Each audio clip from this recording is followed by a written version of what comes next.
શ્રી કૃષ્ણ શરણમમાં આજનો બીજા નંબરનો અધ્યાય સાંખ્ય યોગ.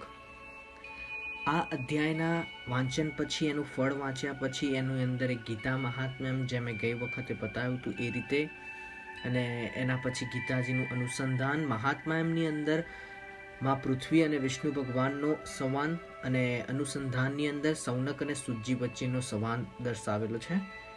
એ બંનેનું ડિસ્ક્રિપ્શન હું એ રીતનો જ આપીશ જે ગઈ વખતે ડિટેલમાં આપ્યું હતું, જેથી કરીને અગર કોઈ વ્યક્તિ ભવિષ્યમાં મારા જોડેથી ફક્ત એક જ ગીતાજીના અધ્યાયનું રેકોર્ડિંગ માગે છે તો એવું ન બને કે એને ડિટેલમાં ડિસ્ક્રાઇબ ન કર્યું હોય. તો આવનારા તમામ અધ્યાયના ડિસ્ક્રિપ્શન વખતે એનું ડિટેલમાં ડિસ્ક્રાઇબ થયેલું આવશે જ. સો આજનો બીજા નંબરનો અધ્યાય સાંખ્ય યોગ. સાંખ્ય યોગના અધ્યાયની શરૂઆતમાં પણ સંજય એક વાત કહે છે. સંજય, જે વ્યક્તિ સાક્ષાત્કાર કરવા માટે સક્ષમતા ધરાવે છે અને ધૃતરાસ રાજાની બાજુમાં બેઠો છે, એ એમ કહે છે કે એમ કરુણાથી દુઃખી આંસુ ભર્યા વ્યાકુળ નેત્રોવાળાને ખેદ કરતા અર્જુનને મધુસૂદને આ પ્રમાણે કહ્યું.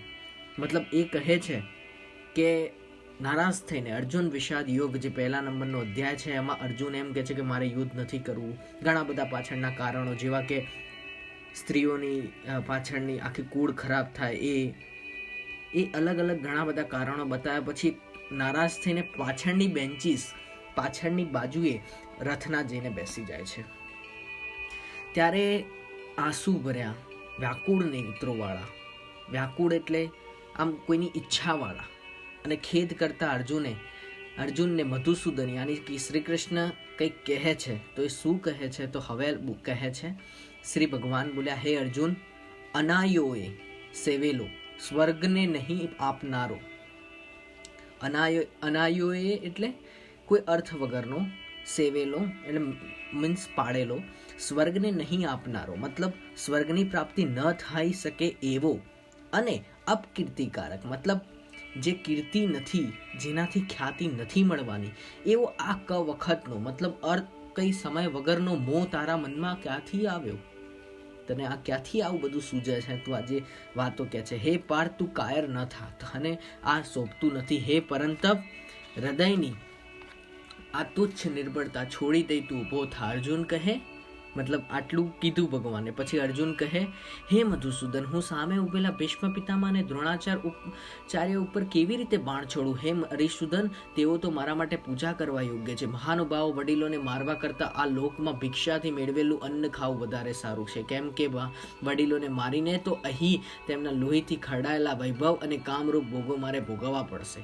એમ કે આ લોકોને મારીને તો હું અહીંયા મારે રાજ્ય ભોગવવું પડશે, અને એમના લોહીથી એ મળેલા રાજ્યની મને કોઈ ઈચ્છા નથી, મારે નથી કરવું. એમ વળી એ બેમાંથી કયું કર્મ કરવા માટે શ્રેષ્ઠ છે તે મને સમજાતું નથી. અમે જીતશું કે તેઓ અમને જીતશે તે અમે જાણતા નથી.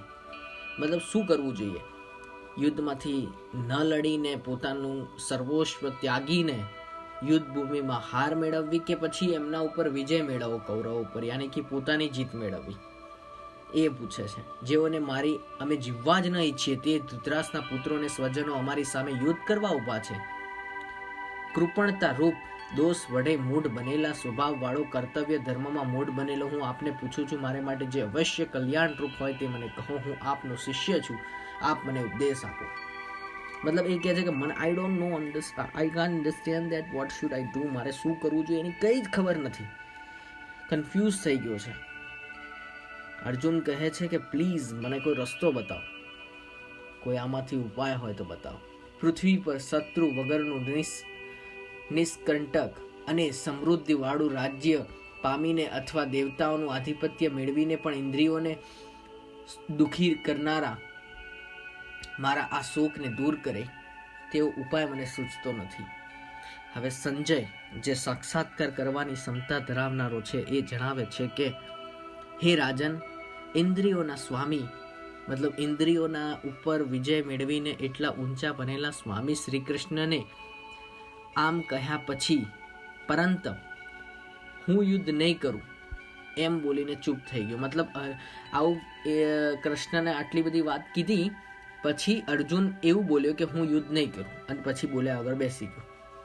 હે ભારત, બંને સેનાઓની વચ્ચે દુઃખી થતા અર્જુનને શ્રી કૃષ્ણ મસ્કરી કરતા હોય એમ આમ કહેવા લાગ્યા. ભગવાન બોલ્યા, તું જે શોક કરવા યોગ્ય નથી તેનો શોક કરે છે, અને વિધાતાના વચનો બોલે છે, પણ પંડિતો મરેલા કે જીવતાનો શોક કરતા નથી. હું કદી ન હતો એમ નથી ને તેમજ તું ન હતો કે આ રાજાઓ ન હતા એમ પણ નથી. હવે પછી આપણે બધા ન હોઈએ એમ પણ નથી. જેમ દેહ ધારણ કરનારને આ દેહમાં કુમાર, યૌવન અને વૃદ્ધાવસ્થા પ્રાપ્ત થાય છે, તેમ એક દેહ છૂટતા બીજા દેહની પ્રાપ્તિ થાય છે. મતલબ ભગવાન હવે એક સનાતન સત્ય, એક દુનિયાનું એક કડવું સત્ય છે એની હકીકત અર્જુનને કહી રહ્યા છે કે ભાઈ કોઈ મરેલાનો કોઈ શોક ના કરવો જોઈએ, કે જીવતાનામાં છે આનંદ ના હોય. હું નથી, તું નથી એવું નથી, કે આ લોકો છે એવું પણ નથી. મતલબ ભગવાન હવે એક બહુ મોટી વાત કરવા જઈ રહ્યા છે.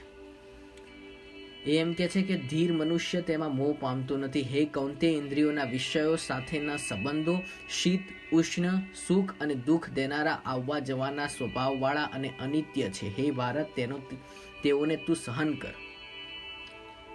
હે પુરુષ શ્રેષ્ઠ, સુખ દુઃખને સમાન માનનારા ધીરજવાળા પુરુષને આ ઇન્દ્રિયોના વિષયો સાથેના સંબંધો વ્યથિત કરતા નથી. તે ધીર માનવો જ અમરતા મેળવવા યોગ્ય બને છે. મતલબ ભગવાન એને ઇન્દ્રિયોના સંદર્ભની અંદર એક વાત જણાવશે, અને એ વાત એવી હશે કે ભગવાન એવું કહેશે કે આ જે વ્યક્તિઓને તું એમ કે છે કે હું આના ઉપર બાણ ન ચડાવું, કે ભીષ્મ પિતામહ ઉપર તું એવું વિચારે છે કે હું મારા ગુરુજી ઉપર બાણ ન ચલાવું, તો તું એટલું યાદ રાખ કે તું આમને નથી મારતો. આમને તો મેં મારી નાખ્યા છે ક્યારના. તારે તો બસ ખાલી કામ કરવાનું છે. તો એ વાળી વાત જણાવી રહ્યા છે ભગવાન. એટલે ભગવાને પહેલેથી મારી નાખેલા છે એવું ભગવાન જણાવે છે, જેથી કરીને અર્જુન તૈયાર થાય. આજે આપણે કંઈ પણ કર્મ કરીએ છીએ, શું એ આપણે કરીએ છીએ? ન, એ તો આપણા નસીબમાં લખેલું જ છે કે આ હું કર્મ કરીશ, એના સિવાય કોઈ રસ્તો જ નથી. એટલે અગર હું આજે કંઈક સારું કર્મ કરીને અભિમાન કરું કે મેં કર્યું છે, તો એ બહુ મોટી પાંગળાઈ, બહુ ગાંડપણ કહેવાય મારું. અથવા તો મેં કંઈ ખરાબ કર્યું અને હું અફસોસ કરું છું કે આ મારાથી થઈ ગયું, બહુ મોટી મિસ્ટેક. સો એ બી એક બહુ મોટી ભૂલ છે કે મેં નથી કર્યું, મને તો નિમિત્ત બનાવવામાં આવ્યો જ છે, એ કામ મારા દ્વારા જ કરાવવામાં આવ્યું છે. પણ એનો અર્થ એવો નથી કે આપણે કંઈ પણ ખરાબ કામ કરીએ.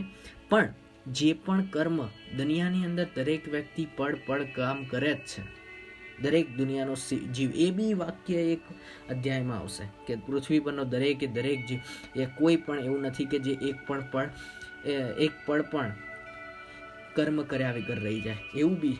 એટલે દરેક જે પણ થાય છે એક નાનામાં નાનું એક મોમેન્ટ પણ એ લખાયેલું છે. હું, તમે કે કોઈ બીજું એ નથી કરતું. અસતનો ભાવ નથી અને સતનો અભાવ નથી. તત્વદર્શીઓને આ બંનેનો નિર્ણય કરેલો છે. જેના થકી આ સંપૂર્ણ વિશ્વ વિખ્યાત છે તેને તું અવિનાશી જાણ. એ અવિનાશી અર્થાત અવયવનો વિનાશ કરવા કોઈ સમર્થ નથી. નિત્ય, અવિનાશી અને અપ્રેમ શરીરધારી આત્માના શરીરો નાશવંત કહેલા છે. માટે હે ભારત, તું યુદ્ધ કર. મતલબ કે કોઈ પણ પરિસ્થિતિ છે, હવે એ જ વસ્તુ ભગવાન જણાવશે કે જે આ આત્માને હણનારો સમજે છે. મતલબ જે એવું વિચારે છે કે હું આને મારી રહ્યો છું, આત્માને, આ માણસને મારી રહ્યો છું, અથવા જે આને હણનારો માને છે, મતલબ પોતાની જાતને હથિયારો માનવાનો પ્રયત્ન કરે છે ને, જે રીતે અર્જુન કે હું આ લોકોને મારીશ, તો ભગવાન કહે છે કે તેઓ બંને નથી સમજતા કે આત્મા નથી મરતો કે નથી મરાતો. ભગવાન કહે છે કે તું નિરર્થક એક પ્રકારનો શોક કરે છે કે નથી આત્મા તો મરતો કે નથી કોઈ મારી શકતું એને. તું ખોટી વાત કરે છે. આ આત્મા કદી જન્મતો નથી કે મરતો નથી, પૂર્વે ન હતો કે ફરી નહીં હોય એમ પણ નથી. એ અજન્મા, નિત્ય, શાશ્વત અને પુરાતન છે. તેથી શરીર મૃત્યુ પામે છતાં આત્મા મરતો નથી. આપણને ખબર જ છે કે કોઈ પણ વ્યક્તિનો મનુષ્ય દેહ ત્યાગ થાય, એ વ્યક્તિ મરે, એનું શરીર મરી જાય, એની આત્મા ન મરે. આત્મા તો બીજા શરીરને ગ્રહણ કરી જ લે. તો એ જ વાત ભગવાને જણાવી કે આત્મા મરવાનો જ નથી તો તું શેનો શોક કરે છે? તું કોઈને મારવાનું નથી, એ તો એક શરીર છે જેના ઉપર તું નિશાન બનાવીને મારીશ. હે પાર્થ, જે આત્માને અવિનાશી, નિત્ય, અજન્મા ને અવિકારી જાણે છે તે પુરુષ કોને કેવી રીતે મારે છે તથા કોને મરાવે છે? જેમ મનુષ્ય જૂના વસ્ત્રો ત્યજીને નવા વસ્ત્રો ધારણ કરે છે, તેમ દેહધારી આત્મા જૂના શરીરો ત્યજી બીજા નવા શરીરો પ્રાપ્ત કરે છે. મતલબ ભગવાને મનુષ્યના દેહને એક પ્રકારના એક કપડા, શરીરના કપડા હોય એની સાથે સરખાયા, અને આત્માને તો એકબીજામાંથી ટ્રાન્સફર યાની કે એક દેહ ત્યાજીને બીજા શરીરમાં જાય એવું બતાવ્યું. તો હવે એક કપડા ફાડી નાખીએ આપણે તો એમાં શું મોટી પાપ લાગે? એટલે ભગવાને એક એક્ઝામ્પલ થ્રુ સમજાવ્યું કે તું કોઈ ખોટું કામ કરવા જઈ રહ્યો નથી. આ આત્માને શસ્ત્રો છેદતા નથી, એને અગ્નિ બાળતો નથી, ને પાણી ભીંજાવતું નથી, ને પવન સુકવતો નથી. આ આત્મા છેદવો, બાળવો, ભીંજવો અને સુકવવો અશક્ય છે. એ નિત્ય, બધે વ્યાપક, સ્થિર, અચળ અને સનાતન છે. ભગવાન કહે છે કે આત્માને તો કોઈ કશું જ ન કરી શકે, કોઈ વ્યક્તિ. આ આત્મા અવ્યક્ત, ઇન્દ્રિયોથી જાણવો અશક્ય, અચિંત્ય, મનથી ચિંતવવું અશક્ય અને અવિકારી કહેવાય છે.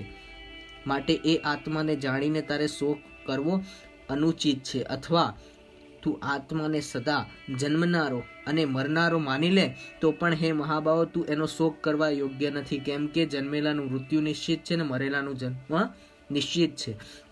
ભગવાને આટલું સમજાવ્યું કે આત્મા મરે નહીં. ચલો, પણ અગર જો ભગવાન એમ કહેતા ને મારી વાત ઉપર વિશ્વાસ ના હોય તો એક બીજું એક્ઝામ્પલ આપ્યું, બીજી રીતે સમજાવવાનો પ્રયત્ન કર્યો. એમાં ભગવાન બોલ્યા કે જો તને એવું હોય કે ચલો આત્મા ના, તું આત્માને મારીશ જ. આમ તો ભગવાને જણાવી દીધું કે આત્મા નથી મરતો, અમર છે, બધાને ખબર છે. પણ તેમ છતાંય તને એવું હોય કે તું પાપમાં કરી રહ્યો છે, પાપ કરી રહ્યો છે આત્માને મારીને, તો એટલું જાણી લે જે વ્યક્તિનો જીવન જે આવ્યો છે દુનિયાની અંદર એનું મોત તો નિશ્ચિત જ છે. તું મારીશ, બીજો મારશે કે કોઈ પણ મારશે, દરેક સજીવન જીવનું એક દિવસ, એક સમયે, ચોક્કસ સમયગાળો ખતમ કર્યા પછી એનું મોત તો આવવાનું જ છે. તો તું નથી મારતો, એ તો કુદરત કરે છે. તો તું ચિંતા ના કર, શોક ના કર. હે ભારત, આ સ્થાવર જંગમ સૃષ્ટિ આદિમાં અપ્રકટ, મધ્યમાં પ્રકટ અને અંતે અપ્રકટ જ હોય છે, જેનો શોક શો કરવો.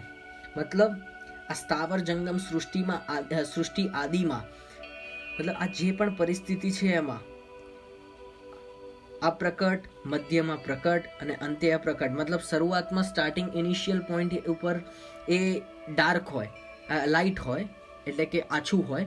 પછી એક સમય આવે જ્યારે એ ઉચ્ચ કક્ષાની લેવલે પહોંચી જાય એ પરિસ્થિતિ આત્મા, અને પછી છેલ્લે તો એ પાછું અપ્રકટ યાની કે એક ડોલતા દીવાની જેમ નાશ પામીને બીજી જગ્યાએ જતું રહે એમ. કોઈ આ આત્માને આશ્ચર્ય જેવો જુએ છે, બીજો કોઈને આશ્ચર્ય જેવો કહે છે, ને ત્રીજો આને આશ્ચર્ય જેવો સાંભળે છે, અને કોઈ તો આને જોઈને, કહીને કે સાંભળીને પણ સમજતો નથી. હે ભારત, સર્વના શરીરમાં આ દેહ ધારણ કરનારો આત્મા કદી હણાય નહીં એવો છે. તેથી સર્વ પ્રાણીઓનો શોક કરવો તારા માટે યોગ્ય નથી. વળી સર્વ ધર્મ રીતે વિચારીએ તો પણ તું ભય પામવાને યોગ્ય નથી, કારણ કે ક્ષત્રિય માટે ધર્મયુક્ત યુદ્ધથી બીજું કોઈ કલ્યાણકારક નથી. ભગવાને એક વસ્તુ તો જણાવી દીધી કે આત્મા મરતો નથી, તો અર્જુન તું કર યુદ્ધ. હવે એક બીજી રીતે કીધું કે જો તને એવું લાગતું હોય કે આત્મા હણાઈ જાય તો તું એટલું યાદ રાખ કે તું આત્માને મારતો હોય તો એટલું યાદ રાખી લે, જેનો જન્મ થયો એનું મોત તો નિશ્ચિત જ છે. એટલે બે વસ્તુ થઈ. ત્રીજું એ લાયા ભગવાન અને જણાવે છે કે તું એક વસ્તુ વિચાર, તું કોણ છે? તો તું કોણ છે? ક્ષત્રિય છે.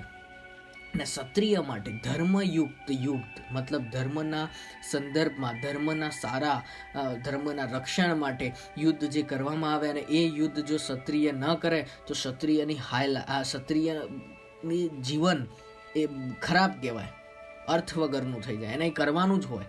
ક્ષત્રિયે હંમેશા ધર્મયુક્ત યુદ્ધ કરવું જ જોઈએ. અને અર્જુન ક્ષત્રિય છે એટલે તો તું નહીં કરે તો ખરાબ કહેવાય. હે પાર્થ, અનાયાસે પ્રાપ્ત થયેલું સ્વર્ગના દ્વાર રૂપ આવું યુદ્ધ ભાગ્યશાળી ક્ષત્રિયોને ભોગે જ આવે. માંડ માંડ કોકને જ આવો મોકો મળ્યો હોય. આમ છતાં જો તું ધર્મયુક્ત યુદ્ધ નહીં કરે તો સર્વ ધર્મ અને કીર્તિ ખોશે અને પાપને પ્રાપ્ત કરશે. વળી લોકો લાંબો કાળ તારી અપકીર્તિ યાદ કરતા રહેશે અને પ્રતિનિષ્ઠ મનુષ્ય માટે અપકીર્તિ મરણથી પણ અધિક દુઃખદ હોય છે. મહારથીઓ તને યુદ્ધના ભયને લીધે રણમાંથી વિમુખ થયેલો માનશે અને જેઓમાં તું બહુમાન્ય થયેલો છે તેઓની નજરમાં હલકો પડશે. મતલબ એમ કે છે કે જે પ્રતિનિષ્ઠ વ્યક્તિ યાની કે મહાન વ્યક્તિઓ હોય એમના જીવનની અંદર કોઈની તરફથી કરવામાં આવેલો જે પ્રતિરૂપ આવો ઉત્તર મળે કે આ તો ડરના લીધે ભાગી ગયો તો એ અપકીર્તિ કહેવાય. એ અપકીર્તિ યાની કે અપમાન. તો એક પ્રતિનિષ્ઠ વ્યક્તિ મતલબ કે એક સ્વાભિમાની વ્યક્તિ હોય એના માટે તો મોત કરતાં પણ ખરાબ છે. એ વસ્તુઓનો સામનો ન કરી શકે એવી ખરાબ વસ્તુ હોય તો એના કરતાં તો તું યુદ્ધ કર. એ લોકો તને ડરપોક સમજશે. અને એમ પણ યુદ્ધ કરવા પાછળના 3 અલગ અલગ કારણ તો ભગવાન બતાવી જ ચૂક્યા છે કે આત્મા મરતો નથી અને એ જન્મેલાનું મોત નિશ્ચિત છે. અને ત્રીજું ક્ષત્રિય ધર્મવાળું. હજુ આગળ કહે છે કે તારા સામર્થ્યની નિંદા કરતા તારા શત્રુઓ ન બોલવા જેવા ઘણા કટુ વચનો બોલશે. તેથી વધારે દુઃખ કયું હોય? જો તું યુદ્ધમાં માર્યો જઈશ તો વિરોચિત સ્વર્ગ પામીશ, મતલબ નિશ્ચિત તને સ્વર્ગ મળશે, અથવા જીતીશ તો પૃથ્વી ભોગવીશ. તેથી હે કૌંતે યુદ્ધ માટે નિશ્ચય કરીને તું ઊભો થા. સુખ દુઃખને લાભ અલાભને તથા જય પરાજયને સમાન ગણી યુદ્ધ માટે તું તૈયાર થઈ જા. એ રીતે તને જરાય પાપ લાગશે નહીં. આ જ્ઞાન તને સાંખ્ય યોગ વિશેનું કહ્યું. મતલબ અત્યાર સુધીની આ જે 3 ડિસ્ક્રિપ્શન થઈ અને આ જે આટલી બધી વાત કરી એ નોલેજનું નામ હતું સાંખ્ય યોગ. જે અધ્યાય 2 નંબરનું છે એનું નામ છે. હવે કર્મયોગ વિશેનું તું જ્ઞાન સાંભળ. જે જ્ઞાનથી યુક્ત થઈને કાહે પાર તું કર્મ બંધનથી મુક્ત થઈ જઈશ. મતલબ હવે આજે 2 નંબરનો અધ્યાય છે સાંખ્ય યોગ. એની અંદર 2 પ્રકારના જ્ઞાન ભગવાન જણાવે છે. પહેલું છે સાંખ્ય યોગ જે અત્યારે પતી ગયું. હવે નવું ચાલુ થાય છે જેને કર્મ બંધનથી મુક્તિ મળી જાય એવું જ્ઞાન છે જેને કર્મયોગ વિશેનું જ્ઞાન કહેવાય. તો સાંખ્ય યોગની અંદર પહેલું કે આત્મા મરાતો નથી, બીજું કે જન્મેલાનું મોત નિશ્ચિત છે, અને ત્રીજું ક્ષત્રિય ધર્મ વિશેની વાત જણાવીને એને મોટિવેટ કર્યો કે તું કર કર્મ, તારો આમાં ક્યાંય વાંક નહીં નીકળે એ સાબિત પુરવાર કરી દીધું ભગવાને. હવે કર્મયોગ એનાથી બી થોડે એવી સાબિતી આપશે જેથી કરીને અર્જુન યુદ્ધ માટે તૈયાર થાય. આ કર્મયોગમાં આરામનો નાશ નથી ને દોષ નથી. આ ધર્મનું થોડું પણ આચરણ મોટા ભયથી મનુષ્યને બચાવે છે. હે કુરુનંદન, આ કર્મયોગમાં નિશ્ચય સ્વરૂપવાળું જ્ઞાન એક જ છે. નિશ્ચય વિનાનું જ્ઞાન ઘણા વિભાગવાળું અને અનંત હોય છે. મતલબ જે લોકો નિશ્ચિત કરે એમના માટે એક જ વસ્તુ છે, પણ જે નિશ્ચય નથી કરતા એ લોકો તો ગમે તે બાજુનું જ્ઞાન ફોલો કરવા માંડે. ઘડીકમાં આ મતલબ એ લોકો નિશ્ચિત. આપણે એટલે જ કે છે ને જીવનની અંદર કોઈ નિશ્ચય કરવો જરૂરી છે. એક તરફનું વાત. હે અર્જુન, જેઓ કામનાઓમાં ડૂબેલા મતલબ ઈચ્છાઓમાં ડૂબેલા હોય, જેઓ સ્વર્ગ તથા સ્વર્ગના સુખોને જ એકમાત્ર પ્રાપ્ત કરવા યોગ્ય વસ્તુ માને છે, તેઓ વેદના વાક્યોમાં આસક્ત થઈને આના કરતાં બીજી કોઈ ઉત્તમ વસ્તુ છે જ નહીં એમ બોલનારા હોય છે. આવા અજ્ઞાનીઓ જન્મરૂપ કર્મના ફળો આપનારી ભોગ તથા ઐશ્વર્યવાળી ગતિ પ્રાપ્ત કરવા માટે કર્મકાંડની અનેક ક્રિયાઓનું વર્ણન કરીને વેદના ફળોની લાલચો બતાવેલી છે તેવી વાણી બોલ્યા કરે છે. મતલબ ઘણા લોકો એવું હોય કે એમ કે છે કે આ ભગવાનનું નામ નહીં લઈએ ને એમાંથી બધી સ્વર્ગની પ્રાપ્તિ મળી જાય અને ગમે તે રીતે કંઈક કામ કરે જાય અને એ કર્મની અંદર બંધાયેલા રહે. પણ કેવા લાલચની સાથે, યાની કે ફળની ઈચ્છા રાખીને એવું લોકો કામ કરે છે. એવી વાત છે. ભગવાન પહેલા તો ડિસ્ક્રિપ્શન આપે છે કર્મયોગ એટલે શું થાય એના વિશેનું, કે પહેલા તો લોકો કઈ રીતના કામ કરે છે એની માહિતી આપે છે. વેદની એ રોચક વાણીથી હરાઈ ગયેલા ચિત્તવાળા એ લોકો ભોગમાં આસક્ત બની ગયેલા હોય છે. તેવા ફળો માટેની ક્રિયાઓમાં ગૂંથાઈ ગયેલી તેમની બુદ્ધિ પછી સમાધિમાં અર્થાત અંતઃકરણમાં સ્થિર થઈ શકતી નથી. મતલબ એ લોકો કોન્સન્ટ્રેશન કરી શકતા નથી. હે અર્જુન, કારણ કે એ લોકોને ફળની ઈચ્છા છે. મતલબ એ લોકો કામના તરફ યાની કે કામ તરફ વધારે વિચારતા હોય છે. હે અર્જુન, વેદો ત્રિગુણાત્મક વિષયયુક્ત છે. તું 3 ગુણોથી રહિત, સુખ દુઃખાદી દંદ્રો વિનાનો, ધૈર્ય નિશ્ચય યોગ સેમની ચિંતાથી રહિત તથા આત્મવાન બન. 4 બાજુથી ભરપૂર જળાશય પ્રાપ્ત થયા પછી કુવા તળાવ ખાબોચિયા જેવા લાગે છે એમ બ્રહ્મજ્ઞાનીને સર્વ વેદોમાં કહેલા પુણ્યોની કઈ જરૂર રહેતી નથી. તારો કર્મમાં જ અધિકાર છે, મતલબ તારે શું કરવાનું હોય, ફક્ત કામ જ કરવાનું હોય, તેના ફળમાં કદી નથી. ભગવાન હવે જણાવે છે કે કર્મની અંદર માન, ફળ કયું આવશે કર્મ કર્યા પછી એની તારે શું લેવા દેવા, એ તો તને બંધનમાં નાખે. એટલે ભગવાન હવે ધીમે રહીને અર્જુનને સમજાવી દેશે કે તું કર્મ કર, યાની કે કર્મના રૂપે એ તું યુદ્ધ કર. ફળ શું આવશે એ નહીં વિચારવાનું, એટલે એનું પરિણામ શું આવશે, યુદ્ધ કર્યા પછી કોણ કોણ લોકો ખરાબ થશે, કોણ મરી જશે, કોનો દેહ ત્યાગ થશે, કોના ઘરમાં તકલીફ થશે, એ બધું તારે નથી વિચારવાનું. કારણ કે કોઈ પણ મનુષ્યને કર્મના ફળ વિશેની વિચારણી કરવાનો હક નથી ભગવાનની નજરમાં, કારણ કે એ તું નથી કરતો, એ તો ઓટોમેટિક થાય છે, અને તારે શું લેવા વિચારવાનું. એવું કહીને ભગવાન આ કર્મયોગ દ્વારા પણ એને સમજાવી દેશે કે તું યુદ્ધ કરે. પહેલું હતું સાંખ્યયોગ, બીજું છે કર્મયોગ જે અત્યારે ચાલે છે. તારો કર્મમાં જ અધિકાર છે, તેના ફળમાં કદી નથી. તું કર્મફળ ના હેતુવાળો ન થા, તેમજ કર્મ ન કરવામાં તારી આસક્તિઓ ન થાવ. હે ધનંજય, તું યોગમાં રહી ફળ આસક્ત છોડી સિદ્ધિ અસિદ્ધિમાં સમાન થઈ કર્મો કર. સમતાને જ યોગ કહેવાય છે. હે ધનંજય, સકામ કર્મ બુદ્ધિ યોગ અર્થાત બુદ્ધિના યોગથી કર્મ તુચ્છ છે, માટે તું સમત્વ બુદ્ધિની શરણમાં જા. કેમ કે ફળની અપેક્ષાવાળા સકામ પુરુષો તો પામર છે, મતલબ કે પાંગડા કહેવાય, જે ફળની ઈચ્છા રાખતા હોય. સમાન બુદ્ધિવાળો મનુષ્ય પુણ્ય કે પાપ બંનેને ત્યજી દે છે. તેથી હે એ યોગ પ્રાપ્તિનો પ્રયત્ન કર. યોગ કર્મોમાં કુશળતા આપે છે. સમત્વ બુદ્ધિથી યુક્ત થયેલા જ્ઞાનીઓ જન્મરૂપ બંધનથી મુક્ત થઈ ઉપદ્રવ રહિત પરમપદને પામે છે.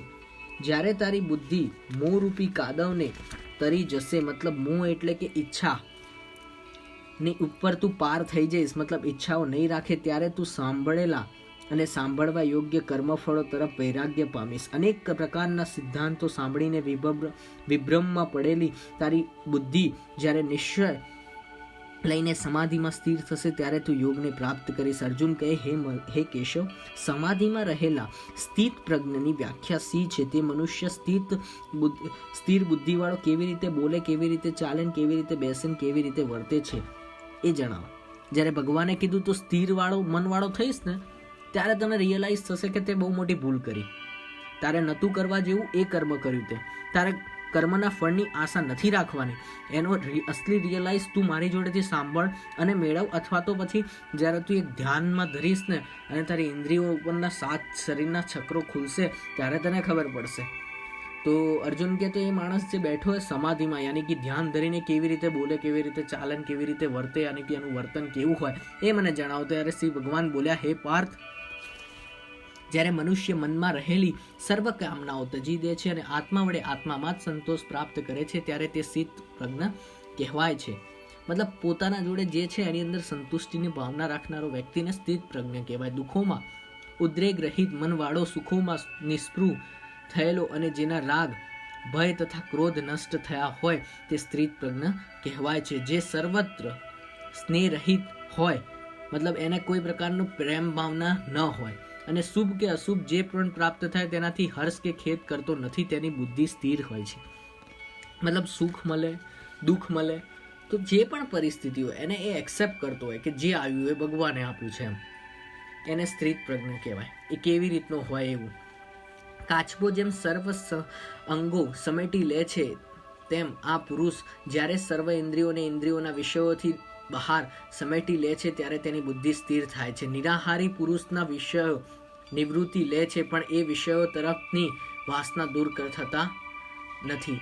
એ વાસના પરમાત્માના દર્શનથી નિવૃત્ત થાય છે. હે કૌંતે, ઇન્દ્રિયો એવી ચંચળ છે કે નિગ્રહનો યત્ન કરતા વિદ્વાન પુરુષોના મનને પણ તેઓ બળાત્કારના વિષયો તરફ ખેંચે. મતલબ ઇન્દ્રિયોની તાકાત એટલી ખતરનાક છે, ઇન્દ્રિયો એટલી ચંચળ છે કે જે વિદ્વાન પુરુષો છે, જે મહાન માણસો છે, એમને પણ એના બંધનમાં નાખી દે છે ઇન્દ્રિયો. યાની કે ઇન્દ્રિયો એટલી મજબૂર કરે, જે સ્થિર ધ્યાન ધરીને ભગવાનનું નામ લેતો ને એ વ્યક્તિને પણ ઇન્દ્રિયો ક્યાંક ના ક્યાંક બીજા વિચારોમાં ફસાવી દે છે.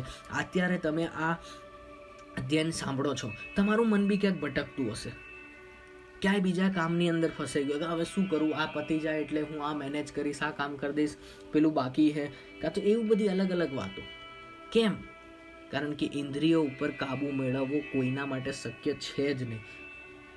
છે નહીં મતલબ શક્ય તો છે, પરંતુ એ બહુ અઘરી વસ્તુ છે. જે વિદ્વાન પુરુષો, મહાન પુરુષો છે, એમનાથી પણ કરવું મુશ્કેલ છે. 6 નંબરનો અધ્યાય ગીતાજીના પુસ્તકની અંદર છે કોન્સન્ટ્રેશન માટેનો, તો એમાં પણ એ વસ્તુનું ઉલ્લેખન કરવામાં આવેલું છે. તે સર્વ ઇન્દ્રિયોને સંયમમાં રાખી યોગીએ માનામાં મગ્ન રહેવું, કેમ કે જેની ઇન્દ્રિયો વશમાં હોય તેની બુદ્ધિ સ્થિર થાય ને છે. ઇન્દ્રિયોના વિષયોનું ધ્યાન કરતા પુરુષને તેમાં આસક્તિ થાય છે. આસક્તિથી કામ જન્મે. મતલબ ભગવાન કહે છે કે તું ઇન્દ્રિયો ઉપર કાબુ મેળવ અને પછી મારું ધ્યાન ધર. ભગવાન કહે છે ઇન્દ્રિયોના વિષયોનું ધ્યાન કરતા પુરુષને તેમાં આસક્તિ થાય. આસક્તિથી કામ જન્મે, મતલબ ઈચ્છા હોય કંઈક ઇન્દ્રિયો એટલે શું થાય, કંઈક ના કંઈક ઈચ્છા કરાવે તો શું થાય, કામ કરવું પડે તો કામ જન્મે, અને કામનાથી ક્રોધ જન્મે. કામ આવે એટલે શું થાય, ગુસ્સો આવે દરેક વ્યક્તિને કે આ મારે બાકી છે એમ કરીને. ક્રોધથી અવિવેક થાય. ક્રોધ કરો એટલે તમારો વ્યવહાર કોકના જોડે બગડી જાય. અવિવેકથી સ્મૃતિનો નાશ થાય. સ્મૃતિના નાશથી બુદ્ધિનો નાશ થાય, અને બુદ્ધિના નાશથી મનુષ્ય સંપૂર્ણપણે નાશ પામે છે. પણ સ્વાધીન અંતકરણ વાળો મનુષ્ય રાગ દ્વેષ રહિત અને નિયંત્રિત થયેલી ઇન્દ્રિયો વડે પ્રવૃત્તિ કરતો હોવા છતાં અંતકરણની પ્રસન્નતા પ્રાપ્ત કરે છે. એ પ્રસન્નતા પ્રાપ્ત થતા મનુષ્યના સર્વ દુઃખોનો નાશ થાય છે, કેમ કે પ્રસન્ન મનવાળાની બુદ્ધિ તરત સ્થિર થાય છે. અસંયમીની બુદ્ધિ સ્થિર હોતી નથી અને તેઓમાં ભાવના હોતી નથી. ભાવના રહિતને શાંતિ પ્રાપ્ત થતી નથી, અને અશાંતને સુખ ક્યાંથી હોય. જેમ વાયુ જળમાં નાવને ખેંચી જાય તેમ ભટકતી ઇન્દ્રિયો સાથે મન અનુસરે છે. તે ઇન્દ્રિય પુરુષની બુદ્ધિને પોતાના તરફ ખેંચી જાય છે. માટે હે મહાબાહો, જેની ઇન્દ્રિયો પોતાના સર્વ વિષયોમાંથી નીકળીને સર્વ રીતે કાબુમાં થયેલી છે, મતલબ કે એવો વ્યક્તિ કે જેણે ઇન્દ્રિયો પર કાબુ મેળવેલો છે, તેની બુદ્ધિ સ્થિર થાય છે. જે સર્વ પ્રાણીઓની રાત્રિ છે તેમાં સંયમી મુનિઓ જાગે છે, અને જે ઇન્દ્રિય સુખમાં પ્રાણીઓ જાગે છે તે પરમાત્માનો સાક્ષાત્કાર કરનાર મુનિની રાત્રિ છે. ચોતરફ નદીઓના જળ પ્રવેશી ભરાતો સમુદ્ર જેમ અચળ રહે છે, તેમ સર્વ ઈચ્છાઓ જેમાં વિકાર કર્યા પછી વિના પ્રવેશે તે મનુષ્ય ખરેખર શાંતિ પામે. કામને ઈચ્છનારો કામી અશાંતિ પામતો નથી. મતલબ જે વધારે ને વધારે કામ ઈચ્છતો હોય એને શાંતિ ન મળે, યાની કે ઇન્દ્રિયો ઉપર કાબુ ન રાખનારો વ્યક્તિ હોય એને જ કામની તરફ ધ્યાન જતું હોય. જે પુરુષ સર્વ કામનાઓ ત્યજી ઈચ્છા રહિત, મમતા રહિત અને અહંકાર રહિત થઈ વિચરે છે તે શાંતિ પ્રાપ્ત કરે છે. હે પાર્થ, બ્રહ્મને પ્રાપ્ત થયેલાની સ્થિતિ આવી છે. તે પામ્યા પછી મનુષ્ય મોહ પામતો નથી. મૃત્યુ સમયે પણ આ સ્થિતિમાં રહીને તે બ્રહ્મ નિર્વાણ પદને પામે છે. ઇતિ શ્રી ભગવદ્ ગીતા સુપનિષદમ બ્રહ્મ વિદ્યામ યોગ શાસ્ત્રે શ્રી કૃષ્ણ અર્જુન સંવાદે સાંખ્ય યોગો નામ દ્વિતીયો અધ્યાય. મતલબ આજના આ 2 નંબરના અધ્યાયની અંદર ભગવાન અર્જુનને યુદ્ધમાં કરવા માટે 2 વસ્તુ સમજાવે. એક સાંખ્ય યોગ અને એક કર્મયોગ. સાંખ્ય યોગમાં ભગવાન કહે છે કે આત્મા મરી ના શકે. એટલે તું એવું વિચારે છે કે તું ગુરુ અને ભીષ્મ પિતામહને મારીને એમને હણી નાખીશ? નો. એ તો એક પ્રકારનું એક શરીર જ છે. આત્મા તો એક શરીરમાંથી બીજા શરીરમાં જતો રહે છે. એટલે તું યુદ્ધ કર. અગર એટલું ઓછું પડે તો ભગવાને બીજી રીતે કીધું કે જન્મેલો વ્યક્તિ છે એનું મોત તો નિશ્ચિત જ છે, એટલે તું મારતો નથી, તું તો નિમિત્ત કહેવાય એમ, એટલે તું કર. ત્રીજી રીતે સમજાવવાનો ટ્રાય કરે છે કે જે વ્યક્તિ હોય, કોઈ પણ વ્યક્તિ પોતાના જીવનની અંદર અલગ અલગ રીતે બંધાયેલો હોય, દરેકના અલગ અલગ કર્મ હોય. તો તું ક્ષત્રિય છે, તારે કામ છે યુદ્ધ કરવાનું, અને ધર્મયુક્ત યુદ્ધ યાની કે ધર્મના હેતુની અંદર થનારું યુદ્ધ તો કોઈ ભાગ્યશાળીને મળે ને. આ તો ધર્મનું છે, કારણ કે એમના જોડે ચીટિંગ થઈ હતી. એટલે ભગવાન કે તું આ યુદ્ધ કર જ. પછી એ 3 થયા નોલેજ, એ 3 વાક્ય થઈ સાંખ્ય યોગની વાત થઈ. પછી કર્મયોગની કીધી કે કર્મના પછી તું ફળની આશા ના રાખ. એટલે તને ફળ કયું મળે છે? ફળ યાની કે શું હાલત થશે યુદ્ધ થયા પછી એનું તારે વિચારવાનું નહીં, તો તને કંઈ બંધન જ નહીં થાય. અને એ વસ્તુ સાચી છે. ભગવાને જણાવ્યું કે અમુક લોકો એવા હોય કે એમ કે ભક્તિભાવ કરવાથી આ સ્વર્ગની પ્રાપ્તિ થાય, નામ ને તેમ ને એમ કરીને એ લોકો પોતાના નિજીવી સ્વાર્થ માટે કામ કરે. તો ભગવાન કે એવું નહીં કરવાનું તારે, તું તાર શાંતિથી તારું કામ કર. તું એ બધું વિચારીશ નહીં, એ તો બહુ ખરાબ લોકો કહેવાય જે ફળની આશા રાખે. એમ કરીને એને કર્મથી ન બંધાવાની વાત કરી અને એના પાછળના કારણો બી બતાવ્યા અલગ અલગ, કે કર્મની બાંધનમાં ના આવવું જોઈએ આપણે, કારણ કે બાંધેલો પુરુષ તો કેવું થાય, એનાથી કામ ઉદ્ભવે, કામથી ક્રોધ થાય, ક્રોધથી અવિવેક થાય, અવિવેકથી મનની શાંતિ ભંગ થાય અને મનુષ્ય કંઈ પણ ખરાબ કર્મ કરી શકે. એટલે એવી રીતે અલગ અલગ બતાવી દીધું. પછી આખી વાત પતી, આખો અધ્યાય. હવે એના આ અધ્યાય જે છે બીજા નંબરનું, એનું ફળ. હવે ફળની અંદર એક વાર્તા આવશે, જે વાર્તા ભગવાન ભોલેનાથ મા પાર્વતીજીને કહેશે.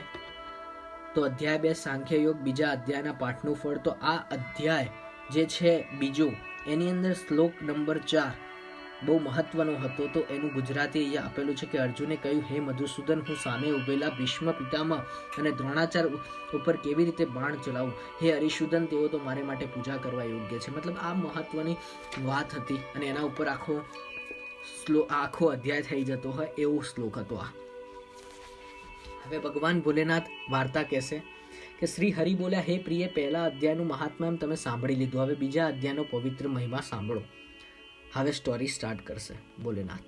દક્ષિણ દિશામાં પુરુનંદનપુર નામના નગરમાં દેવ શર્મા નામે અતિ વિદ્વાન બ્રાહ્મણ રહેતો હતો. તે વેદજ્ઞ, મોટા મોટા યજ્ઞોના અનુષ્ઠાન કરનારો, સ્વાધ્યાયશીલ અને પાઠશાળા ચલાવનારો અતિથિ પ્રિય બ્રાહ્મણ હતો. એટલે કેવો હતો? લોકોને વેલકમ કરતો હતો. એણે ઉત્તમ દ્રવ્યોથી યજ્ઞ કરીને દેવતાઓને પ્રસન્ન કર્યા, પરંતુ તેને આત્મિક શાંતિ અને આનંદનો અનુભવ ન થયો. આત્મિક શાંતિ એટલે પોતાની મન ચંચળ જ રહે, કંઈક ના કંઈક કામની અંદર, એમ એવી હાલત હતી. બહુ બધું એણે કર્યું, ભગવાનને, દેવતાઓને પ્રસન્ન કર્યા, સ્વર્ગની અંદર રહેનારા, પણ એને આત્મિક શાંતિ મતલબ પોતાના મનને શાંતિ જ ના મળે એવું. એ આત્મ સાક્ષાત્કાર કરવા માટે જાત જાતના તપ કરી તપસ્વીઓની સેવા કરવા લાગ્યો. આ રીતે તેનો ઘણો સમય ચાલી ગયો. તેના શુભ કર્મોનો ઉદય થયો. મતલબ હવે એનું નસીબ ખુલશે અને શું થશે એ જાણજો. અને તેને ત્યાં એક પ્રસન્નચિત્ત મહાત્મા પધાર્યા. એક મહાત્મા આવ્યા. એ પૂર્ણ જ્ઞાની, શાંતિચિત્ત અને નિર્વિકારી હતા. એઓ સદા પરમાત્મા ચિંતનમાં જ મગ્ન રહેતા હતા. દેવ શર્માએ તેમનો અતિ ભાવપૂર્વક આદર સત્કાર કર્યો. તેમને ભોજન આદિથી તૃપ્ત કરી દેવ શર્માએ પૂછ્યું, હે મુનિવર. દેવ શર્મા યાની કે જે વ્યક્તિ હતો અતિથિ પ્રિય, એ શું બોલ્યો પેલા મુનિને કે હે મુનિવર, મારા પર કૃપા કરો ને મને કહો કે મને સચ્ચિદાનંદ પરમાત્માની ક્યારે પ્રાપ્તિ થશે? મારું મન ક્યારે શાંત બનશે? કારણ કે ચંચળતા કોઈ વ્યક્તિને પસંદ ન હોય, તો કે ક્યારે મારું મન શાંત થશે? ત્યારે એ શું કહે છે? ત્યારે તે આત્મજ્ઞાની મહાત્માએ કહ્યું, હે બ્રાહ્મણ, તું સૌપુર ગામના પાદરે નિત્યાનંદ સંતની કુટીરમાં જા. એમણે કોકનું એડ્રેસ આપ્યું. તેઓ તને આત્મજ્ઞાન આપશે. એનાથી તું સચ્ચિદાનંદનો સાક્ષાત્કાર કરી લેશે. તારું કલ્યાણ થાવ. આમ આશીર્વાદ આપીને સંત ચાલ્યા ગયા. દેવ શર્મા બીજે દિવસે સૌપુર ગામ જવા નીકળ્યો. એક ગામને પાદરે નિત્યાનંદ નામે એક સંત મઢુલી બાંધીને રહેતા હતા. ગામ લોકો વારંવાર ત્યાં જઈને સત્સંગ કરતા. એમાં એક ભરવાડ ઘણો જ શ્રદ્ધાળુ હતો. એ જે હતા ને, નિત્યાનંદ સંતની કુટી મઢુલી બાંધીને રહેતા હતા, ત્યાં ગામના લોકો બધા આવતા સત્સંગ સાંભળવા. એક ભરવાડ હતો, બહુ શ્રદ્ધાળુ હતો. એમાં સંતે તેના પર કૃપા કરીને તેને ગીતાજીના બીજા અધ્યાયનો પાઠ શીખવાડ્યો. ભરવાડને હવે એ ભરવાડ નિત્ય ગીતાના બીજા અધ્યાયનો પાઠ કરી બકરી ચરાવતા જતો હતો. એક દિવસ તે બકરાનું ટોરું ચડાવીને ઘર પ્રતિ પાછો ફરી રહ્યો હતો. ત્યારે એક બકરી સૌથી આગળ ચાલતી હતી. એવામાં એક સિંહે તે બકરીને જોઈ, પરંતુ સિંહે તે બકરીને ફાડી ખાવાને બદલે બકરીથી ડરીને દૂર ભાગી ગયો. એ જોઈ ભરવાડને ઘણું આશ્ચર્ય થયું. એનો વિચાર કરતો તે ચાલ્યો ગયો, પણ બકરીને જોઈને સિંહ શા માટે ડરી ગયો તેનું રહસ્ય ભરવાડને સમજમાં આવ્યું ન હતું. હું ધીમે એકદમ બોલ્યો, ધ્યાનથી શબ્દ ઉપર ભાર મૂકીને. કારણ એ હતું કે આવી ઘટના તો ક્યારેય ના બને ને. સિંહ કોઈ દિવસ બકરીને ના ખાય એવું બને? મોકો મળ્યો હોય ને, તો એવું કેમ થયું હશે? તો એનું આગળ રહસ્ય આવશે. કે આનું રહસ્ય જાણવા ભરવાડ ગામના સંત પાસે ગયો અને બધી વાત કહી કે આવું થયું ઇન્સિડન્ટ. તો સંતે તેનું રહસ્ય જણાવ્યું કે આગલા જન્મમાં બકરી ડાકણ રૂપે હતી અને સિંહ શિકારી હતો. ડાકણ કોઈ સુંદર પુરુષને જોતી તો તેને ભરખી જતી. એક વખત એ શિકાર કરવા જંગલમાં ફરતો હતો. શિકારી કોણ હતો? તો સિંહ હતો. અને બકરી કોણ હતી? ડાકણ હતી. તો એને કેવી આદત હતી કે કોઈ સુંદર પુરુષ જોવે તો એને મારી નાખે. તો એકવાર એ શિકારી શિકાર કરવા માટે જંગલમાં ગયો અને કે સિંહ ગયો હતો. ગયા જન્મની વાત છે કે આવી રીતે જંગલમાં ફરતા શિકારીને આ ડાકણે જોયો ને તેને ભરખી ગઈ, મતલબ એણે મારી નાખ્યો હતો સિંહને, જે શિકારી હતો એ. આગલા જન્મનો એ શિકારી બીજા જન્મે સિંહ થઈને જન્મ્યો હતો. આ સિંહ આગલા જન્મનું તે વૃત્તાંત જાણતો હતો, મતલબ એને એનું જ્ઞાન હતું કે ગયા જન્મની અંદર એની શું પરિસ્થિતિ હતી, એ કોણ હતો એ સિંહને ખબર હતી. તેથી બકરી રૂપે આગલા ભવની ડાકણને જોતા તે એકદમ ડરી ગયો અને તે પોતાને ભક્ષી જશે એ બીકે ત્યાંથી જતો રહ્યો. મતલબ એ સિંહને એ સમયે એવું થયું હતું જ્યારે એ બકરીને ખાવાની બદલે ભાગી ગયો ત્યારે એને એવો અહેસાસ થયો કે ક્યાંક આ બકરી એને આ વખતે પણ મારી નાખશે, તો એટલે ભાગી ગયો હતો. ભરવાડને આ સાંભળીને ઘણો સંતોષ થયો. તેણે બકરીના ઉદ્ધાર માટે તે બકરીને લઈને રોજ નિત્યાનંદ મહારાજની મંડળીએ આવતો અને સંત સાથે સત્સંગ કરતો. એ જ્યારે ગીતાજીનો બીજો અધ્યાય વાંચતો ત્યારે પણ તે બકરીને ત્યાં બાંધી રાખતો, જેથી ગીતાના શબ્દો એ બકરી સાંભળે. એટલે એ આવે ને ત્યારે બકરીને લેતો આવે, એટલે શું? એનો ઉદ્ધાર થાય. આ કોઈ સામાન્ય પુસ્તક નથી. આની અંદર કોઈ પણ વ્યક્તિનો, કોઈ પણ જીવનો, કોઈ પણ પરિસ્થિતિમાંથી ઉદ્ધાર થવાની ક્ષમતા ધરાવનારું છે. એ વસ્તુની અહેસાસ એ ભરવાડને હતું અને બધાને છે. પણ ધીરે ધીરે બકરીનું મન નિર્મળ બનતું ગયું. એ બકરી કોણ હતી? તો એ ડાકણ હતી, મતલબ એ સારી નથી. તો એને પહેલા તો બાંધતા ને તો બંધાતી જ નથી, ભાગી જાય. અને પછી ધીરે ધીરે શું થયું કે બકરી એની જાતે બેસશે. હવે તો એનું એવું જ કહે છે કે તેનું દૂષિત મન હવે શાંત બની ગયું અને તેને ન બાંધે ને તો પણ તે પાઠ સાંભળવા આવીને ત્યાં બેસી જતી હતી. એકવાર ધાર્મિક તહેવારનો દિવસ હતો. આખું ગામ સંતની મઢુલી આગળ ભેગું થયું. મોડે રાત સુધી સત્સંગ ચાલતો હતો. મોડી રાતે બધા ચાલ્યા ગયા, પરંતુ ભરવાડને બકરી પરમાત્માના ધ્યાનમાં લીન થઈને ત્યાં બેસી રહ્યા. સંત ગીતાનો પાઠ કરવા માંડ્યા. તે વખતે અચાનક ત્યાં સિંહ આવ્યો, પેલો સિંહ, શિકારી. આમ સંતની મઢુલી આગળ આ ભરવાડ, બકરી અને સિંહ આકસ્મિક ભેગા થયા. કોઇન્સિડન્ટલી બધા ભેગા થયા. આ વખતે સંત ગીતાનો બીજા અધ્યાય વાંચવાની શરૂઆત કરતા હતા. તે પાઠની આ ત્રણેય એકાગ્રતાથી સાંભળ્યો ને ત્રણેયની સદગતિ થઈ ગઈ. આ ગીતાના બીજા અધ્યાયના પાઠનું પ્રાર્થના શ્રવણનું ફળ હતું. આ બનાવ બન્યો ત્યારે દેવ શર્માથી આવ્યો. દેવ શર્મા આવીને ત્યાં બેઠેલો હતો. દેવ શર્મા અતિથિ પ્રિય વ્યક્તિ, જેને પોતાની મન ઉપર શાંતિ મેળવવી હતી, આત્મજ્ઞાનની શાંતિ જોતી હતી. એ જ વ્યક્તિ ત્યાં શોધતો આવ્યો તો એક મુનિની વાત સાંભળીને તેણે નજરો નજર આ સર્વ જોયું. તેણે નિત્યાનંદ મહારાજને પ્રણામ કરીને કહ્યું, હે મુનિવર, હે મહાત્મા, હું દેવ શર્મા બ્રાહ્મણ પુરુનંદનપુરથી આવું છું. મને એક મહાત્માએ આત્મજ્ઞાન મેળવવા આપની પાસે મોકલ્યો છે. તો આપ મારા પર કૃપા કરો, પરંતુ મને આ પહેલા પ્રસંગ વિશે કહો. આ ભરવાડ, સિંહ અને બકરી એક સાથે આપની પાસે કેમ બેઠા હતા? તો પેલા મુનિ કે, હે વિપ્ર, આ બકરી ગયા જન્મમાં ડાકણ હતી ને સિંહ શિકારી હતો. આ જન્મે તેઓ આકસ્મિક ભેગા થયા. હું ગીતાના બીજા અધ્યાયનો પાઠ કરતો હતો. એ પાઠ આ બંને સાંભળ્યો એટલે તેમનું વેર દૂર થઈ ગયું અને રાગ દ્વેષ શાંત થઈ ગયા. મતલબ હવે આ જે વસ્તુ વાક્ય બોલે છે કે પાઠનું ફળનું કેમ કરવું જોઈએ, આ પાઠ વાંચવાથી શું ફાયદો થાય, તો એના અહીંયા ફળ લખેલા છે કે આ બીજા નંબરનો અધ્યાય કરવાથી મનુષ્યને પોતાના જીવનમાં શું ફાયદો થાય. તો અહીંયા લખેલું છે કે એ પાઠ આ બંને સાંભળ્યો એટલે તેમનું વેર અને રાગ દ્વેષ શાંત થઈ ગયા. પહેલી વસ્તુ કે વેર અને રાગ દ્વેષ મતલબ ખલેલ પડેલી હોય કોઈ સંબંધોમાં તો એ નાશ થઈ ગયા અને બંનેની સદગતિ થઈ. બરાબર, આટલું. પછી ભરવાડ ગયા જન્મે બ્રાહ્મણ હતો, પરંતુ તેને સારા નરસા સર્વ કર્મોના ઉદય આ જન્મમાં થયો એટલે તે મૂઢ ભરવાડ બન્યો હતો. પરંતુ શુભ કર્મો હોવાથી એ ગીતાના બીજા અધ્યાયનો પાઠ કરતો, તેથી તેની શું થઈ? તેની પણ સદગતિ થઈ. મતલબ મનુષ્યને સદગતિ પણ મળે. દેવ શર્માના હર્ષનો પાર ન રહ્યો. તેણે સંત પાસે રહીને ગીતાના બીજા અધ્યાયનો શ્રદ્ધાપૂર્વક પાઠ શરૂ કર્યો. તેને થોડા સમયમાં જ આત્મજ્ઞાનની પ્રાપ્તિ થઈ ગઈ. મતલબ આને શું મળ્યું? આત્મજ્ઞાનની પ્રાપ્તિ મળી. તો આ બીજું એક ફળ છે. હે પ્રિય, મતલબ હવે ભગવાન ભોલેનાથના શબ્દો છે કે હે પ્રિય, ગીતાના બીજા અધ્યાયનો મહાત્મા અદ્ભુત છે. એટલે આ પૂરું થઈ ગયું ફળ. હવે ગીતાજીના પુસ્તકની અંદર એનું મહાત્મા એમ આપવામાં આવ્યું છે. તો હવે એ વસ્તુ કે શ્રી ગણેશાય નમઃ અથ શ્રી ગીતા મહાત્મા ગીતા મહાત્મ્યની વાત કરીએ હવે તો ગીતાજીના મહાત્મ્યની અંદર મા પૃથ્વી એ ભગવાન વિષ્ણુને એક ક્વેશ્ચન પૂછે છે અને એક સવાલની અંદર અલગ અલગ કેટલાક શ્લોકોના ગુજરાતી મતલબ શ્લોકોના આન્સર પછી 23 શ્લોકોના ટોટલ છે આની અંદર, એટલે 22 શ્લોકો શ્રી વિષ્ણુ ભગવાન યાની કે શ્રી લક્ષ્મીનારાયણ દ્વારા આપવામાં આવે છે અને આ ગીતાજીનું મહાત્મ્ય પૂરું થાય છે. પૃથ્વીમાં એવો તો કયો સવાલ પૂછે છે તો જણાવે છે કે પૃથ્વી કહે, હે ભગવાન, હે પરમેશ્વર, પારબદ્ધ કર્મને ભોગવતા મનુષ્યને એકનિષ્ઠ ભક્તિ કેવી રીતે પ્રાપ્ત થાય, મતલબ લગાતાર સળંગ ભક્તિ કેવી રીતની પ્રાપ્ત થાય. તો શ્રી વિષ્ણુ ભગવાન બોલ્યા, પારબદ્ધને ભોગવતો જે મનુષ્ય સદા ગીતાના અભ્યાસમાં લીન રહેતો હોય તે જ કર્મથી લેપાતો નથી, તે જ આલોકમાં મુક્ત અને સુખી થાય છે.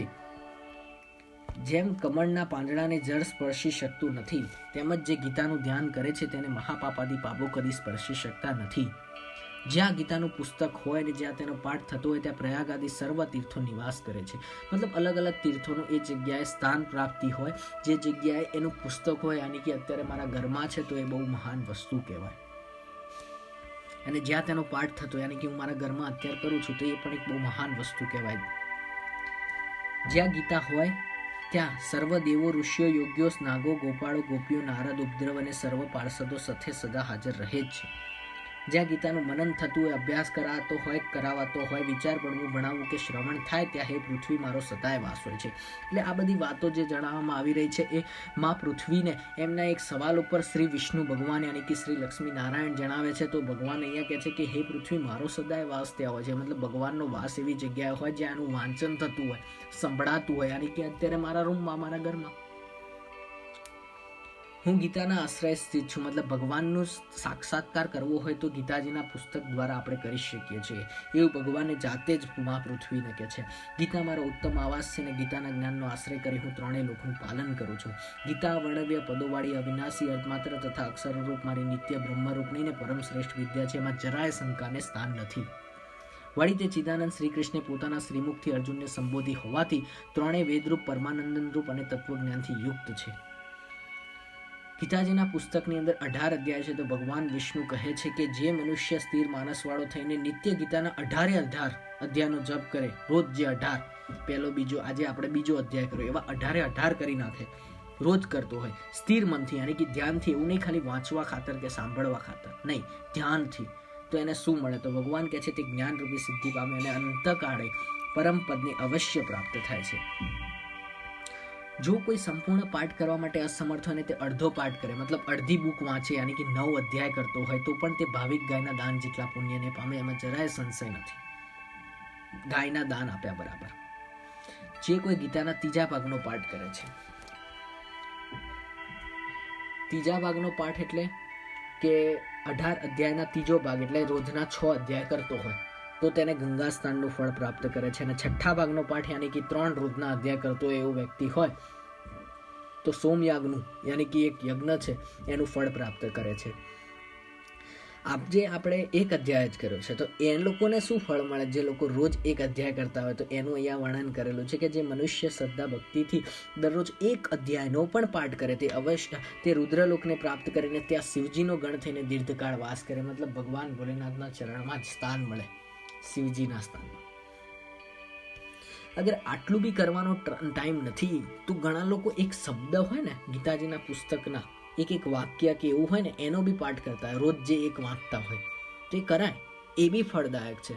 તો એ અહીંયા લખેલું છે કે હે પૃથ્વી દેવી, જે મનુષ્ય સદાકાળ 1 અધ્યાય 1 શ્લોક અથવા શ્લોકના 1 ચરણનો પણ ભક્તિપૂર્વક પાઠ કરે તે મન્યવંતર સુધી મનુષ્ય અવતાર પામે. મતલબ એને શું મળે મળીને કે મનુષ્ય અવતાર મળે. અને એ બી એવું નહીં કે 1 વખત 2 વખત, એની ઈચ્છા થાય ત્યાં સુધી, એનું મન થાય ત્યાં સુધી મન્યવંતર. જે મનુષ્ય ગીતાના 10, 7, 5, 4, 3, 2, 1 કે અડધા શ્લોકનો પાઠ કરે તે અવશ્ય 10,000 વર્ષ સુધી ચંદ્રલોકમાં વાસ કરે છે. અને મનુષ્યના મૃત્યુના સમય વખતે એના ઘરના પ્રેમીજનો, સ્નેહી સંબંધીઓ એને ગીતાજીના પુસ્તકનું વાંચન કરીને સંભળાવતા હોય તો અહીંયા લખેલું છે જે વ્યક્તિ આખી જિંદગી કંઈ નથી કર્યું ને તેમ છતાંય મોક્ષ મળવાનો રસ્તો છે આ ગીતાજીના પુસ્તકથી. કે ગીતાના પાઠનું પઠન કરતા કરતા મરણ પામેલો મનુષ્ય પાપી હોય તો પણ તે મનુષ્ય પણ પામે. મતલબ વાંચતા મૃત્યુ પામ્યો હોય ને એ વ્યક્તિ મનુષ્યપણું પામે ફરીવાર, અને તે જન્મમાં મતલબ જે નવો અવતાર મળ્યો છે તે જન્મમાં ગીતાનો ફરી અભ્યાસ કરી ઉત્તમ ગતિ પ્રાપ્ત કરે. મતલબ નિશ્ચિત એને આમ શું કહેવાય કે નિશ્ચિત એ વ્યક્તિને સદગતિ મળી જાય. અગર એ નથી કરતો, સપોઝ કોઈના ઘરના લોકો ના કરતા હોય કારણ કે એમને જ્ઞાન નથી, કાં સમય નથી, બધા જોબવાળા છે, અથવા તો પછી સંબંધ સારો નથી અને કોઈ રિસ્પેક્ટ નથી આપતું એ મરનારા વ્યક્તિને, ઘરમાં હોય કંઈક પ્રોબ્લેમ, તો એ વ્યક્તિને કોઈ નથી કરી શકતો. અને એ ભાઈને આવડતું નથી વાંચતા, કાં તો પછી કાને બહેરો છે એને સંભળાતું નથી, કાં પછી એને પોતે ગંભીર બીમારીમાં હે કે એ પોતે વાંચી શકવાનું નથી, કોઈ વાંચીને નહીં સંભળાતું, વાંચી નહીં શકતું. તો બીજો એક રસ્તો એવો આસાન આપેલો છે કે ગીતા, આ જે શબ્દ છે ગીતા એવા ઉચ્ચાર સહિત મૃત્યુ પામનાર મનુષ્ય સદગતિ પામે. એટલું બોલતો હોય ને તો એને સદગતિ મળી જાય. આ શબ્દ બોલતાની સાથે મરેલો હોય ને એ વ્યક્તિને સદગતિ મળે. પણ ભગવાન એમને એમ કંઈ બધાને બોલવા ના દે, એના જીભ ઉપર કાબુ મેળવાઈ દે અને ના બોલવા દે. જે ખરાબ કર્મ કરનારો હોય એટલે જ સારા કર્મ કરવા જીવનમાં હંમેશા. ગીતાનો અર્થ સાંભળવા તૈયાર થયેલો માણસ મહાપાપી હોય તો પણ તે વૈકુંઠ લોકને પ્રાપ્ત કરીને વિષ્ણુને સાથે આનંદ કરે. વિષ્ણુ ભગવાનની સાથે આનંદ કરવાનો મોકો મળે જો આપણે ખાલી એના વિશે એનો અર્થ સાંભળવા તૈયાર થયા હોય. એક ચોખ્ખું આ બુકની અંદર લખેલું છે પુસ્તકમાં કે જો વાંચે તો એને જે ફળ મળે એટલું જ ફળ સાંભળનાર વ્યક્તિને પણ મળે. એટલે એવું જરૂરી નથી તમને સમય નથી તો તમે આ જે હું રેકોર્ડિંગ મોકલું તમે સાંભળી શકો. મને જેટલું પુણ્ય મળે એટલું તમને મળવાનું છે, બધાને એટલું જ મળે છે. તો એ બી બહુ સારી વસ્તુ છે. જે અનેક કર્મો કરવા છતાંય નિષ્કામ રહીને ગીતાનો વિચાર કરે, ખાલી એના વિશે વિચારે, તેને જીવન મુક્ત જાણવા મરણ પછીથી અવશ્ય મોક્ષ પામે. ખાલી વિચારે ને તો પણ. ઘણા મોટા મોટા રાજાઓના નામ લખેલા છે કે ગીતાનો આશ્રય કરી જનકાદી ઘણા રાજાઓ પાપ રહિત થઈને આ લોકમાં યશ પામે છે, મૃત્યુ પછી મોક્ષ પામે છે. ભગવાન વિષ્ણુ કહે છે કે આ વાંચવું કેમ જરૂરી છે? તો જે ગીતાનો પાઠ કરે પરંતુ તેના મહાત્મ્યનો પાઠ કરતો નથી, તેનો પાઠ નિષ્ફળ જાય ને એવા પાઠને વાંચવાના શ્રમરૂપ જ કહ્યો છે એવું જણાવે છે. આ મહાત્મ્ય સહિત ગીતાનો જે શ્રદ્ધા ભક્તિપૂર્વક અભ્યાસ કરે છે તે ઉત્તમ ફળ પામે છે અને દેવોને દુર્લભ ગતિ પ્રાપ્ત કરે છે. સુજી કહે આ ગીતાનું આ મહાત્મ્ય મેં આપને સમજાવ્યું, તેનો ગીતાના પાઠને અંતે જે મહાત્મ્યનો પાઠ કરે તે ઉપર કહ્યું છે અલગ અલગ ફળ, એક કરવાથી આટલું મળે, અડધું કરવાથી, એ બધા પ્રાપ્ત કરે તે ઉત્તમ ફળ પામે છે. ઇતિ શ્રી વારાણ પુરાણમ શ્રી ગીતા મહાત્મ્ય સંપૂર્ણ. હવે વારાણ પુરાણમ ગીતા મહાત્મ્ય સદાનમ જે બીજા નંબરનું છે, જેની અંદર સૌનક અને સુજી વચ્ચેનો સંવાદ છે. એમાં સૌનકનો એક સવાલ છે, એનો જવાબ મળશે અને એ અલગ અલગ ઘણા શ્લોકોની અંદર ઉચ્ચારણ કર્યા પછી યાની કે કરીબન 44 શ્લોકોના જવાબ આપ્યા પછી સૌનકના સવાલનો જવાબ પતશે અને ગીતાનું અનુસંધાન પણ પતશે. તો એમાં સૌનક શું સવાલ પૂછે છે? તો સૌનક કહે છે હે સુજી, અતિ પૂર્વ કાળના મુનિ શ્રી વ્યાસજીએ કહેલું તથા શ્રુતિઓમાં વર્ણવેલું ગીતાજીનું મહાત્મ્ય મને વિસ્તારપૂર્વક કહો. મતલબ એ અગેન એક વખત ગીતાનું મહાત્મ્ય યાની કે મહાત્મ્યનો અર્થ થાય છે એની ઇમ્પોર્ટન્સ. તો એ ઇમ્પોર્ટન્સ ગીતાજીના પુસ્તકની શું છે જીવનની અંદર એના વિશેનું ફરી એક વખત સૌનક પૂછે છે સુજીને. તો સુજી જવાબ આપે છે કે આપે જે પુરાતન અને ઉત્તમ ગીતા મહાત્મ્ય પૂછ્યું છે તે અતિશય ગોપનીય છે, તેથી તે કહેવા કોઈ સમર્થ નથી. મતલબ એનું ડિસ્ક્રિપ્શન કોઈ આપી શકે એમ નથી દુનિયામાં. ગીતા મહાત્મ્યને કોણ કોણ જાણે છે? તો સુજી કહે છે ગીતા મહાત્મ્યને સંપૂર્ણપણે તો શ્રી કૃષ્ણ જ જાણે છે, કારણ કે એમણે કીધું છે. કઈક અંશે અર્જુન જાણે છે તથા વ્યાસ સુખદેવ, યાજ્ઞવલ્ક્ય અને જનક વગેરે તેને થોડું ઘણું જાણે છે.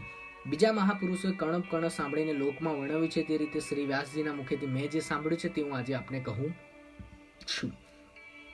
મતલબ સુજીએ પણ શ્રી વ્યાસજીના મુખેથી સાંભળેલું છે. હવે ગીતાજીના પુસ્તકનું ઉદ્ભવ સ્થાન ક્યાંથી છે? જેમ રામાયણ કોઈએ લખી છે, મહાભારત લખી છે, તો પછી ગીતાજીનું પુસ્તક આવ્યું ક્યાંથી? તો એ અહીંયા લખેલું છે કે જે આપોઆપ શ્રી વિષ્ણુ ભગવાનના શ્રીમુખ કમળમાંથી પ્રગટ થયેલી છે. શ્રી ગીતાજીને સારી રીતે ગાવાન મનન કરવા યોગ્ય છે. બીજા શાસ્ત્રના સંગ્રહનો સોર.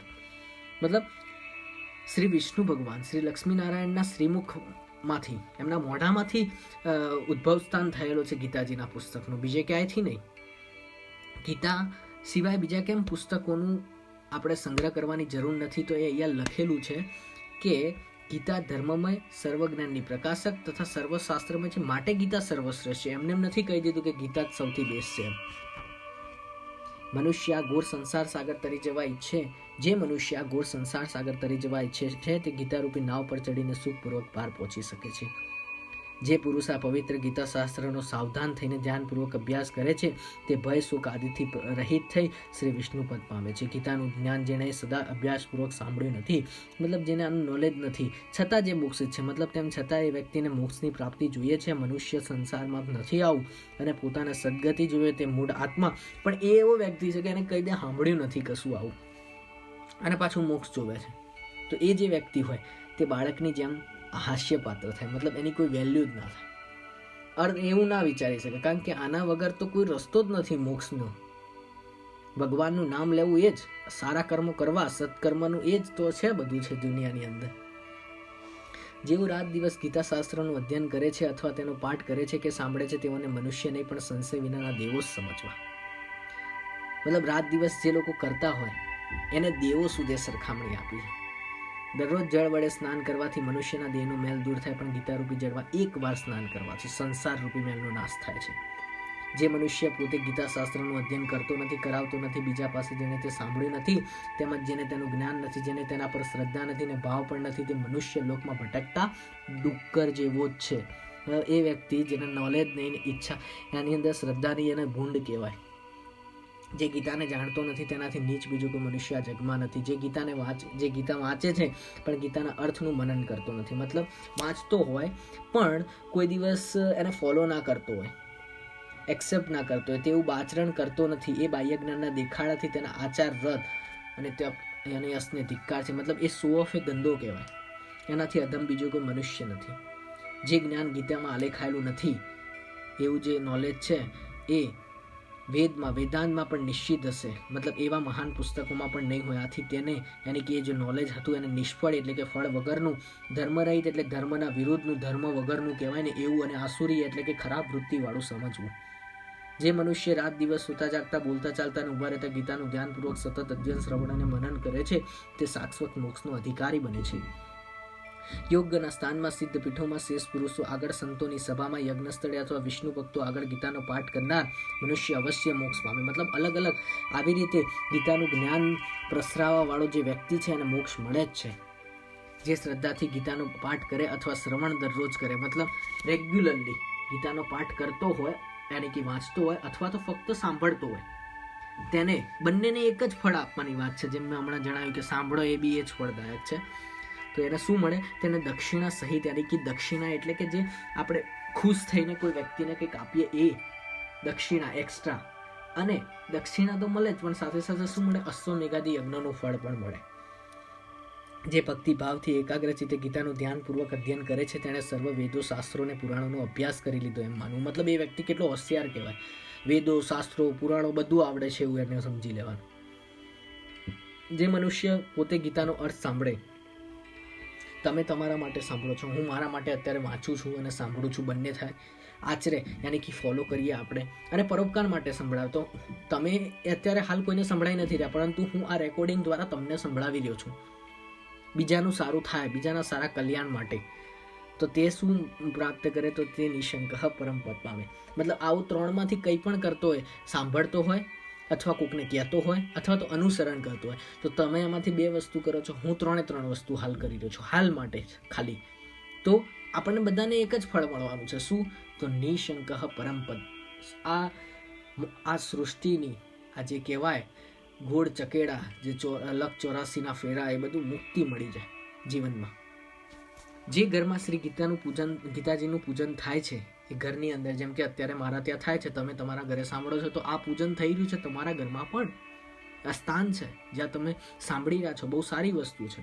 ત્યાં દૈહિક, દૈવિક અને આદિભાવથી ત્રણેય જાતની પીડા તથા વ્યાધિઓનો ભય કદી થતો નથી. મતલબ કંઈ તકલીફ ના થાય. વળી તેને કોઈને સાપ કે પાપ લાગતા નથી, તેની કદી દુર્ગતિ થતી નથી.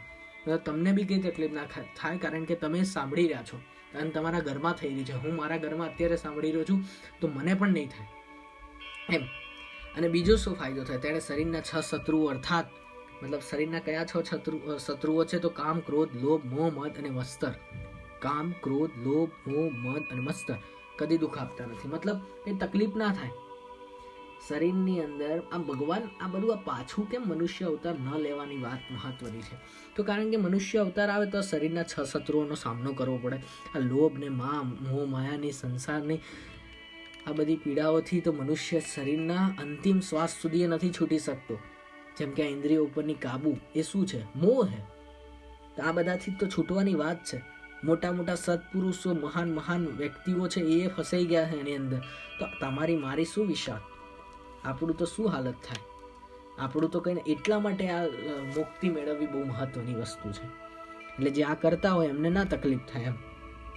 જ્યાં નિરંતર ગીતાનો આનંદ પ્રવર્તી રહ્યો ત્યાં શ્રી ભગવાન પરમેશ્વરમાં આવા બિચારાની ભક્તિ પાંગરે છે. સ્નાન કર્યું હોય કે ન કર્યું હોય, પવિત્ર હોય કે અપવિત્ર હોય, તો પણ જે પરમાત્મા વિભૂતિનું અને વિશ્વરૂપનું નિત્ય સ્મરણ કરે તે સર્વદા પાવન જ છે. સર્વત્ર ભોજન કરનાર તથા સર્વ પ્રકારનું દાન લેનાર મનુષ્ય જે નિત્ય ગીતા પાઠ કરે છે તો તેના પાપ કરતો હોય તો તેના પાપથી કદી લેપાતો નથી.